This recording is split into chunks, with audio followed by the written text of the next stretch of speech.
साक्षी आणि yes Marathi news मध्ये आपलं स्वागत।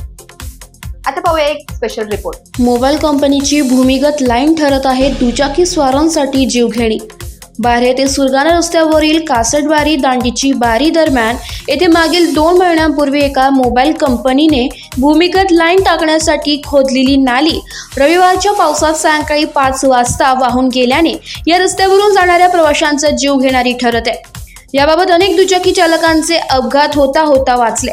संबंधित मोबाईल कंपनीच्या ठेकेदारावर कामात हलगर्जीपणा केल्याबाबत गुन्हा दाखल करण्यात यावा अशी मागणी बारे येथील सामाजिक कार्यकर्ते देवीदास गावित, त्र्यंबक ठेपणे, महेंद्र राऊत, दीपक महाले, भास्कर वारडे यांनी केली आहे। एस मराठी न्यूज साठी प्रतिनिधी लक्ष्मण बागुल, बोरगाव। ताज्या घडामोडींसाठी Yes Marathi news YouTube channel share करा, सबस्क्राइब करा, लाईक करा आणि पाहत राहा येस मराठी न्यूज।